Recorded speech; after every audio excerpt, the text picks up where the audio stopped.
Hi everyone, welcome to Study Spring. और आज हम लोग क्लास 11th की ज्योग्राफी का चैप्टर नंबर 9 जो सौर विकिरण, उष्मा संतुलन एवं तापमान है, इस चैप्टर को डिस्कस करने वाले हैं। बट बिफोर टू बिगिन, अगर आपको ऐसा लगता है कि चैनल आपके लिए डेडिकेटली वर्क करती है तो चैनल को सब्सक्राइब और शेयर जरूर कीजिए, क्योंकि ये हमारे मोटिवेशन के साथ साथ हमारे सोर्स ऑफ इनकम का एक बहुत बड़ा जरिया बनता है आपके थ्रू। तो अगर रिटर्न आते हैं हम अपने चैप्टर की तरफ, तो इस चैप्टर से सौर विकिरण के बारे में, सौर से प्राप्त पृथ्वी को उष्मा के बारे में जो है वो आपको बताया जाएगा। साथ में उष्मा का संतुलन कैसे होता है और तापमान का निर्धारण कैसे होता है, इन सारी चीजों को डिस्कस करेंगे। तो अगर आप देखें तो एक चीज तो आपने समझा होगा कि वायुमंडल में अगर हम बात करें तो हवा जो भी है, पवन जो है, वो लो प्रेशर एरिया से जो है लो प्रेशर एरिया में आता है हाई प्रेशर एरिया से। तो लो प्रेशर एरिया तब बनता है जब वहां का तापमान बहुत ज्यादा होगा और वायु गर्म होकर के ऊपर जाएगी। ये लो प्रेशर का एरिया होगा और हाई प्रेशर से यहाँ पे वायु आएगी, ये पवन कहलाएगी। तो जो भी गतिमान वायु होती है वो पवन के रूप में जानी जाती है। और पृथ्वी के चारों ओर जो है ये पृथ्वी, अगर आप देखते हैं इस तरीके से पृथ्वी को, तो इसके चारों ओर वायु का एक आवरण होता है और इसको हम लोग वायुमंडल के नाम से जानते हैं, जो बहुत से गैसों का मिश्रण होता है। ये सारी चीजें हम लोगों ने देखा था कि नाइट्रोजन कितने होते हैं, ऑक्सीजन कितने होते हैं, हाइड्रोजन कितने होते हैं, ये सारी चीजों को आपने देखा था प्रीवियस क्लास में जो चैप्टर नंबर 8 था। अगर आपने नहीं देखा है उसको तो बिल्कुल देखिए, क्योंकि सीरियलाइज वे में जैसे आपको टॉपिक्स दिए जा रहे हैं, जैसे आपके 11th 6 से लेकर के 12th तक के क्लासेस कंप्लीट करवाए जाएंगे, वैसे अगर आप देखते जाइएगा तो आपको हर एक चीज में कुछ ना कुछ जो है वो आपको इक्वल चीज दिखाई देगा। चैप्टर सारे वही रहेंगे, आपके जो नॉलेज होंगे वो डेप्थ होते चले जाएंगे धीरे धीरे अगर आप पढ़ाई कीजिएगा तो, हर एक चैप्टर वाइज, और आप अगर क्लास वाइज वीडियोस को देखते हैं तो। इसके साथ अगर हम देखें तो पृथ्वी अपनी ऊर्जा का लगभग संपूर्ण भाग सूर्य से प्राप्त करता है। आपने अगर क्लास 6 का ज्योग्राफी पढ़ा होगा तो आपको एक चीज तो बिल्कुल याद होगा कि पृथ्वी एक ग्रह है और ग्रहों के पास अपनी उष्मा एवं प्रकाश नहीं होती है। इतना चीज तो आपने पढ़ा था, और अगर आपको याद नहीं है तो आप बिल्कुल रिवाइज कीजिए वीडियोस को। और सूर्य एक जो है वो क्या है, तो सूर्य एक तारा है और तारों के पास अपने प्रकाश एवं उष्मा होती है। तो पृथ्वी जो है वो ग्रह है तो तारा से प्रकाश और उष्मा लेगी। सेम चीज यहाँ पे है कि संपूर्ण पृथ्वी का जो संपूर्ण भाग होता है उसमें ऊर्जा बिल्कुल केवल और केवल सूर्य से प्राप्त होती है, और इसके बदले पृथ्वी सूर्य से प्राप्त ऊर्जा को अंतरिक्ष में वापस भेज देती है। अब अगर पृथ्वी के पास जितना ऊर्जा आता है, अगर वो सारे ऊर्जा को पृथ्वी यहाँ पे ऑब्जर्व कर लेगी तो हो सकता है कि यहाँ का जो टेम्परेचर होगा वो लाखों डिग्री सेल्सियस में हो जाएगा। इस कारण से पृथ्वी जो है वो क्या करती है कि कार्बन डाइऑक्साइड जो होता है, जिसमें आपका जो एक प्रक्रिया होता है जिसके बारे में आप लोगों ने कार्बन डाइऑक्साइड में बहुत अच्छे तरीके से पढ़ा था, जिसको क्या बोला जाता है कमेंट बॉक्स में आप कमेंट कीजिए, क्योंकि ऐसे ही अगर आप कमेंट करते चलिएगा तो आपके चीजें रिवाइज होते चली जाएगी। तो उस कारण से होता क्या है कि पृथ्वी के ऊपर जो लेयर्स बनाते हैं उसके कारण क्या होता है, ग्रीन हाउस गैस इफेक्ट इसको बोला जाता है। तो यहाँ पे क्या होता है कि पृथ्वी जो उष्मा ऑब्जर्व करती है इसका कुछ भाग अपने पास रख लेती है और बाकी सारे भागों को ऊपर भेज देती है। इससे टेम्परेचर जो होता है एक नॉर्मल कंडीशन में होता है, तभी यहाँ पे जो है ना तो बहुत ज्यादा गर्मी होती है ना बहुत ज्यादा ठंड होती है, जिसके कारण यहाँ पे जीवन संभव हो पाता है। इसके बाद अगर हम लोग सौर विकिरण के ऊपर आएंगे तो पृथ्वी को प्राप्त होने वाली ऊर्जा को आगामी सौर विकिरण छोटे रूप में सूर्य ताप कहते हैं। तो पृथ्वी से जितनी जो उष्मा प्राप्त होती है, सूर्य से जितनी उष्मा प्राप्त होती है पृथ्वी को, उसको हम लोग क्या बोलते हैं, सौर विकिरण बोलते हैं, या फिर उसको सूर्य ताप आप बोल सकते हैं। तो आइसोलेशन इंसोलेशन इसको बोला जाता है। यहाँ तक की बातें क्लियर हो गई है। अब अगर आप देखिएगा तो पृथ्वी की आकार जो है वो भूआकार तरीके की है और ये जो है सूर्य की किरणें वायुमंडल के ऊपरी भाग पर बिल्कुल तिरछी पड़ती है। यहाँ पे अगर आप देखिएगा कुछ इस तरीके से 66.5 डिग्री का कोण जो इस तरीके से बनता है, तो अगर सूर्य यहाँ होगा तो इस पर तिरछा प्रभाव पड़ रहा होगा इसके एरिया पर। यहाँ पे इसका जो है वो अगर देखिएगा आप तो सेंटर होता है। तो तिरछा बनने के कारण जो भी सूर्य की जो किरणें होती है वो पृथ्वी पर तिरछी रूप से पड़ती है, जिसके कारण पृथ्वी का अगर बात करें आप तो सौर ऊर्जा के बहुत कम अंश प्राप्त हो पाते हैं, बहुत ज्यादा अंश प्राप्त नहीं हो पाती है। और ये चीजें आपको सबसे ज्यादा तब देखने को मिलेगी जब सूर्य के चारों ओर परिक्रमण के दौरान पृथ्वी जो होती है वो 4 जुलाई को सूर्य के सबसे नजदीक होती है, और ये जो दूरी होती है वो केवल 15 करोड़ जो है सबसे दूर होती है। तो ये 15 करोड़ 20 लाख किलोमीटर की दूरी पर होती है, और इस स्थिति को हम लोग अपसौर बोलते हैं। और 3 जनवरी को पृथ्वी सूर्य के सबसे निकट होती है, और यहाँ पर जो पृथ्वी और सूर्य के बीच का दूरी होता है वो 14 करोड़ 70 लाख होता है, और इस स्थिति को हम लोग उपसौर बोलते हैं। तो 3 जुलाई, और यहाँ पे पहला आता है आपका 3 जुलाई और दूसरा आता है 3 जनवरी, सॉरी 4 जुलाई और 3 जनवरी, इसको अपसौर बोलते हैं, इसको उपसौर बोलते हैं। ये आपके प्री के फैक्टर्स है, बिल्कुल याद करते हुए चलिएगा, नोट डाउन करते हुए चलिएगा। नेक्स्ट देखते हैं हम लोग, पृथ्वी की सतह पर जो सूर्यताप होता है उसको प्रभावित करने वाले कौन कौन से कारक होते हैं, क्योंकि अगर पृथ्वी पे सूर्यताप आ रहा है तो एक्चुअली में तो सारा तापमान यहाँ पे आकर के रुक नहीं रहा है, और सारा जो ऊर्जा है वो यहाँ पे आके रुक नहीं रहा है, पूरे प्रकाश यहाँ पे आकर के रुक नहीं रहे हैं। तो इसका क्या रीजंस हो सकते हैं? इसका जो ताप है वो पूरी तरीके से पृथ्वी पर नहीं रुकता है, इसके पीछे रीजंस बहुत सारे होंगे, इन्हीं को पढ़ेंगे। तो इसमें जो पहला आता है वो पृथ्वी का अपने अक्ष पर घूमना होता है, दूसरा सूर्य के किरणों का नति कोण हो जाता है, और तीसरा दिन की अवधि हो जाता है, चौथा वायुमंडल के पारदर्शिता, और पांचवा जो है वो स्थल विन्यास होता है। परंतु तो ये सारी चीजें आपको यहाँ पे देखने को मिलेंगे, जिसके कारण जो है वो पृथ्वी की सतह पर सूर्य के ताप में भिन्नता होती है। जहां जहां ये सारी चीजें भिन्न होगी वहां वहां सूर्य ताप का कंडीशन भी आपको भिन्न दिखाई देगा। इसके बाद अगर आप देखिएगा तो आपको एक चीज और दिखाई देगा कि पृथ्वी की सतह पर पहुंचने वाले पहले सूर्य की किरण वायुमंडल से होकर के गुजरती है, और अगर देखिएगा तो इसके बाद क्या होता है कि क्षोभ मंडल में मौजूद जलवाष्प और ओजोन जो होता है, ओजोन तथा अन्य किरणें जो होती है वो विकिरण को, अवरक्त विकिरण जिसको हम लोग बोलते हैं इन्फ्रारेड रेडिएशन, को अवशोषित कर लेती है, और क्षोभ मंडल में छोटे जो है वो निलंबित कण दिखने वाले स्पेक्ट्रम को अंतरिक्ष और पृथ्वी की सतह की ओर विकिरित कर देती है। यही प्रक्रिया आकाश में रंग के लिए उत्तरदायी होता है, और इसी से उदय एवं अस्त के समय सूर्य में का कलर जो होता है वो रेड हो जाता है। ये चीजें यहाँ पर क्लियर है। इसके बाद अगर देखें तो सबसे अधिक सूर्य ताप जो होता है वो उपोष्ण कटिबंध मरुस्थल से प्राप्त होता है। मतलब जिस जगह पे अगर देखिएगा आप जो ड्राई जगह होगा, उपोष्ण कटिबंध की बात करता है ये, तो ये वाला पोर्शन जो आपका होगा उपोष्ण कटिबंध वाला, यहाँ पे क्या होता है उष्ण कटिबंध और उपोष्ण कटिबंध वाला एरिया जो होगा, यहाँ पे मरुस्थलें जो पाई जाती है वहां पे सूर्य ताप आपको बहुत ज्यादा दिखाई देगा। अगर रेगिस्तान वाले एरिया में आप जाते हैं वहां पे आपको बहुत ज्यादा ड्राई स्किन देखने को मिलेगा, क्योंकि सूर्य ताप भी वहां ज्यादा होता है और हवाएं जो चलती है वो भी गर्म होती है। इसके बाद अगर वायुमंडल का तापन एवं शीतलन की बात करें तो वायुमंडल, अगर केवल वायुमंडल में अगर सूर्य का प्रकाश साइमल्टेनियसली आते रहता और इसको अगर ठंड करने की प्रक्रिया हमारे पास नहीं होती तो एक्चुअली में होता क्या कि यहाँ पर जीवन संभव नहीं हो पाता। ठीक उसी चीज को यहाँ पर जो है वो डिनोट किया गया हुआ कि पृथ्वी के संपर्क में आने वाली वायु धीरे धीरे गर्म होती है। पृथ्वी के संपर्क में जो भी वायु आती है वो बिल्कुल धीरे धीरे गर्म होती है, और निचले परतों के संपर्क में आने वाली वायुमंडल के ऊपरी परतें भी गर्म हो जाती है। इस प्रक्रिया को चालन कहा जाता है। तो अगर यहाँ सूर्य का प्रकाश यहाँ पे आ रहा है, पृथ्वी के अंदर आता है, यहाँ पे पृथ्वी के भूप्रपट्टी पे आता है, तो ये धीरे धीरे गर्म होगा, और इसके संपर्क में आने वाली वायुमंडल की ऊपरी परत जो होती है या वायुमंडल की अगर परत हो गई तो ये भी गर्म हो जाती है। इस प्रक्रिया को हम लोग क्या बोलते हैं, यहाँ से इस तरीके से जो वायु का आना हो गया इसको बोलेंगे हम लोग चालन। क्लियर है यहाँ तक? और चालन तभी होता है जब आसमान जो असमान, जबकि अगर चालन का प्रक्रिया तब होगा जैसे यहाँ पर भी बहुत गर्म चीज होगा और यहाँ पर भी सेम गर्म चीज होगा, तो इसमें चालन नहीं हो सकता। या तो इसको ठंडा होना होगा या तो इसको गर्म होना होगा, तभी ये चीज क्लियर हो पाएगी। तो ये जब ये तब हो सकता है जब दो असमान चीज जो है पिंड एक दूसरे के संपर्क में आते हैं, तभी ये चीज जो है वो पॉसिबल हो पाता है।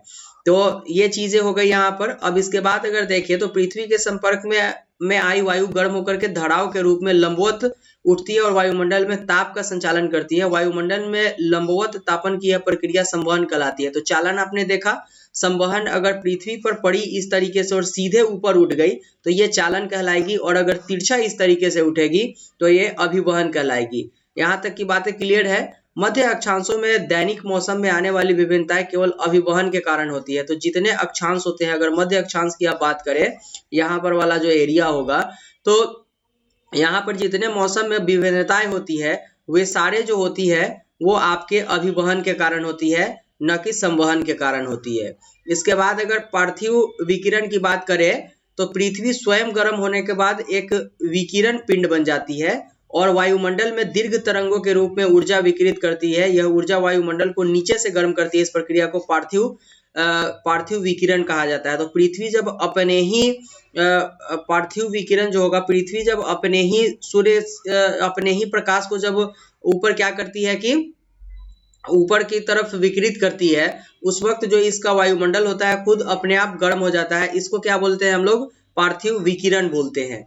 आगे की बात अगर हम लोग देखें तो वायुमंडल जो है वो पार्थिव विकिरण द्वारा प्रत्यक्ष रूप से गर्म होता है, न कि सूर्य ताप से। अब यहाँ पर ये आपके प्री के स्टेटमेंट टाइप क्वेश्चन में डायरेक्ट पूछे जाएंगे कि वायुमंडल जो गर्म होता है वो पार्थिव विकिरण के कारण होता है या फिर सूर्य ताप के कारण होता है। तो आप ये बोल सकते हैं कि वायुमंडल जब गर्म होता है तो वो पार्थिव विकिरण के कारण प्रत्यक्ष रूप से गर्म होता है। क्लियर है यहाँ तक की बातें? अब पृथ्वी का ऊष्मा बजट अगर आप देखिएगा तो पृथ्वी पे अगर सपोज दैट 100% जो सूर्य का ताप आता है वो 100% तो आता नहीं है। ये इस 100% में से 35% जो है इकाई पृथ्वी के धरातल पर आने से पहले ही अंतरिक्ष में परिवर्तित हो जाती है। 27 इकाई बादलों के ऊपरी छोर पर रह जाते हैं और 2 इकाई पृथ्वी के हिम आच्छादित क्षेत्रों पर परिवर्तित होकर के रह जाती है।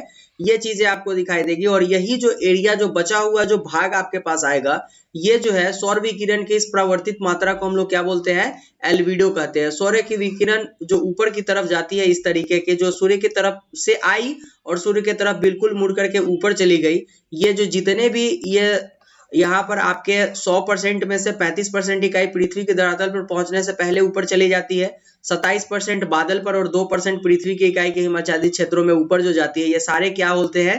ये सारे एल्बिडो कहलाते हैं। क्लियर है यहाँ तक की बातें? इसके बाद अगर हम लोग देखेंगे तापमान के ऊपर अगर हम लोग आए तो उससे पहले उष्णकटिबंधीय क्षेत्र में ताप ऊर्जा ध्रुवों की ओर वितरित होती है। और तापमान की अगर बात करें तो वायुमंडल में भूपृष्ठ के साथ तापमान की अन्योन्य क्रियाएं द्वारा जनित ऊष्मा तापमान के रूप में जानी जाती है। इस चीज को जरा सा क्लियर करने का मतलब है यहाँ पर कि वायुमंडल एवं भूपृष्ठ, वायुमंडल हो गया ये और इसका भूपृष्ठ पृथ्वी का जो होगा, इसके साथ सूर्य तप की जितनी क्रियाएं होती है और उष्मा जनित जो तापमान होते हैं, उसी उष्मा जनित जो ऐसे सूर्य की अनोन क्रियाएं जितनी होती है, जैसे यहाँ पर इसको तापमान देना और इसके बाद एल्बिडो का ऊपर चले जाना, परावर्तित संवहन, सारी क्रियाओं के बाद जो पृथ्वी को जितने तापमान मिल पाते हैं, जितना उष्मा मिल पाती है, वो सारे जो है वो तापमान के रूप में जानी जाती है। क्लियर है यहाँ तक की बातें? और अगर हम लोग देखें तो तापमान को प्रभावित करने वाले जो कारक होते हैं वो उस स्थान का अक्षांश होता है, समुद्र तल से दूरी होता है, समुद्र तल से दूरी के बाद अगर देखें हम लोग तो वायु संहति का परिसंचालन, कोष्ण एवं ठंडी संवहनीय धाराएं और स्थानिक कारण, ये सारे जो है वो एक जगह के जो है वो तापमान को मतलब चेंज करने में, प्रभावित करने में अपनी अहम भूमिका निभाती है। इसको हम एक एक करके देखेंगे। सबसे पहले अगर अक्षांश की बात हम लोग करें तो किसी भी स्थान का तापमान किसी भी स्थान का जो तापमान होगा उस स्थान के सूर्यतप पर निर्भर करता है। और सूर्यतप मान लें कि किसी जगह पे अगर बहुत ज्यादा मात्रा में आपके आ रहे हैं तो वहां पे तापमान भी बहुत ज्यादा होगा। और इसके पीछे अगर आप देखें तो आपके वायुमंडल की अहम भूमिका होगी कि आपने और इसके साथ साथ जो मनुष्य के जनित जितने भी कारक होते हैं ये सारी इसमें अहम भूमिका निभाती है। जैसे कि जिस जगह पर फैक्ट्री बहुत ज्यादा होंगे वहां पे कार्बन डाइऑक्साइड जो आपके, मैंने जो बताया था आपको कि कार्बन डाइऑक्साइड के कारण ग्रीन हाउसेस गैस का इफेक्ट जिस तरीके से आता है, उसमें अगर कार्बन डाइऑक्साइड की मात्रा बहुत ज्यादा बढ़ती है तो ये क्रिया बहुत ह्यूज मात्रा में होती है और इस कारण से उस जगह का तापमान भी बहुत ज्यादा बढ़ा हुआ होता है। तो सूर्य तप का अगर 100% यहाँ आता है तो इसमें से अगर 35% ऊपर की तरफ 35% ही पृथ्वी की तरफ रह जाता है तो इसमें कार्बन डाइऑक्साइड की अहम भूमिका होती है। लेकिन अगर आपने इंडस्ट्री लगाना है अपने और पेड़ को काटना है तो ये 35% के बदले में जो है अगर 45% भी रहे तो आपका जीवन दुश्वार हो जाएगा। तो इसके कारण जो है वो अक्षांश अहम भूमिका निभाती है।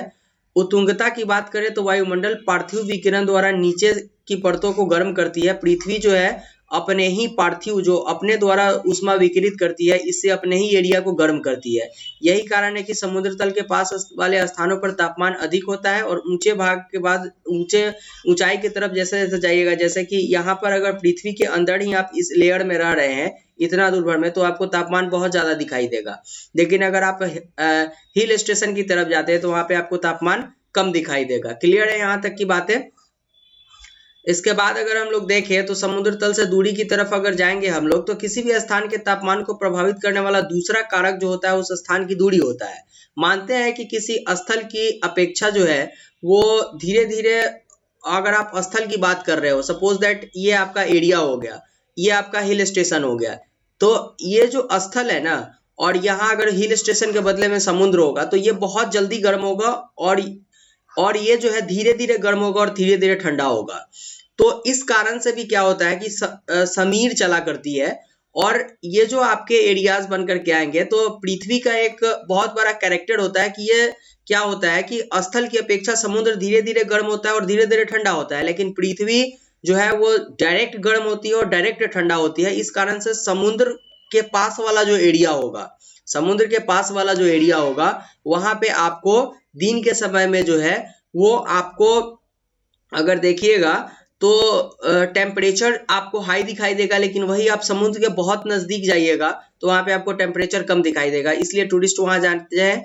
और इस समय में होता क्या है कि यहाँ पर बहुत यहाँ पे आपके पवन ठंडे होंगे तो वो भारी होंगे और ये गर्म है। यहाँ पे लो प्रेशर एरिया बनता है और इधर से हवा इधर चलना स्टार्ट होती है। इसी को हम लोग समुद्री समीर के नाम से जानते हैं। और रात में ये कंडीशन बिल्कुल उल्टा हो जाता है। ये सारे समुद्री समीर के रूप में जाने जाते हैं। संवहनीय तथा महासागरीय धाराओं की अगर बात करें तो स्थलीय एवं समुद्री समीरों की तरह वायु संहति भी तापमान को प्रभावित करती है, क्योंकि जिस जगह की वायु जो है वो गर्म स्थानों से ठंडे स्थानों की तरफ आएगी, ठंडे स्थानों से गर्म स्थानों की तरफ आएगी, वहां का टेम्परेचर ठंडा होगा और वहां पे आपको तापमान कम दिखाई देगी। चीजें क्लियर है यहाँ तक कि तापमान के वितरण की अगर बात करें तो जनवरी और जुलाई के तापमान के वितरण का अध्ययन करके हम पूरे विश्व के तापमान को ज्ञात कर सकते हैं, क्योंकि इसमें आपको बहुत सारे तापमान में चेंजेस देखने को मिल जाएंगे। यहाँ से जो प्री के लिए सबसे इंपॉर्टेंट क्वेश्चंस आते हैं, इसको प्री फैक्टर में जोड़ लीजिएगा। गल्फ स्ट्रीम की जो धारा है वो उत्तरी अटलांटिक महासागरीय ड्रिफ्ट में चलती है और ये गर्म धारा है, ठीक है। और इसके बाद अगर देखें तो ये आपका जो पोर्शन होगा ये प्री के लिए इंपॉर्टेंट होगा। यहाँ से यही इंपॉर्टेंट है जो आपको पढ़ना है। इसके बाद अगर हम लोग और देखेंगे तापमान का व्युत्क्रम, जैसे कि तापमान का उल्टा चलना। अब अगर देखें तो तापमान में जितने ह्रास दर होंगे ये सारे तापमान का व्युत्क्रम कहलाएगा, ठीक है। तो ऊंचाई के साथ जैसे जैसे आप जाते हैं तो तापमान घटता जाता है। जैसे 165 मीटर की ऊंचाई पे जा रहे हैं 1 डिग्री सेल्सियस तापमान घटते जा रहा है। तो ये जो है कि अब ऊंचाई के साथ तापमान का घटना ही तापमान का क्या होता है, व्युत्क्रमण कहलाता है। इसके बाद अगर हम लोग देखेंगे तो भूपृष्ठीय व्युत्क्रम वायुमंडल के निचले स्तर में स्थिरता को बढ़ावा देता है। धुआं तथा धूलकण व्युत्क्रम स्तर से नीचे एकत्र होकर चारों ओर फैल जाते हैं, जिनसे वायुमंडल का निम्न स्तर बढ़ जाता है, जिनमें सर्दियों में सुबह के समय में घने कोहरे और सामान्य घटना जो आपको देखने को मिलती है। इसमें जो है वो आपके कौन कौन से चीज अपनी अहम भूमिका निभाती है, तो धूलकण और धुआं, ये सारे जो है ये सुबह के समय में कोहरे बनाने में अपनी अहम भूमिका निभाती है। ये चीजें क्लियर हैं। इसके बाद अगर आप लोग देखिएगा यहाँ पे तो पहाड़ी और पर्वतीय क्षेत्रों में वायु अपवाह के कारण व्युत्क्रम की उत्पत्ति की स्थिति जो है वो उत्पन्न हो जाती है, क्योंकि पहाड़ी एरिया में जो गर्म हवाएं होती है इस तरीके से जब चलना स्टार्ट होती है और पहाड़ से टकराती है और बादल की तरफ बनती है और फिर यहाँ पे वर्षा होती है, तो ये भी वायु के अपवाह में अपनी या फिर जो है वो तापमान के व्युत्क्रम में अपनी अहम भूमिका निभाती है। ये चीजें क्लियर हैं। यही सारी चीजें आपको इस चैप्टर में जो है वो डिस्कस करना था। आज हम लोगों ने क्लास 11th के चैप्टर नंबर 9 को डिस्कस किया, जो सौर विकिरण, ऊष्मा संतुलन एवं तापमान था। तो काफी इंपॉर्टेंट चैप्टर था आपके लिए। मिलते हैं हम लोग फिर से नए चैप्टर में, चैप्टर नंबर 10 के साथ। लेकिन अगर आपको ऐसा लगता है कि चैनल आपके लिए डेडिकेटली वर्क करती है तो सब्सक्राइब और शेयर जरूर कीजिए, क्योंकि काफी इंपॉर्टेंट है ये हमारे लिए और साथ में इस चैनल के लिए। मिलता है नेक्स्ट वीडियो में, तब तक के लिए thank you and good bye.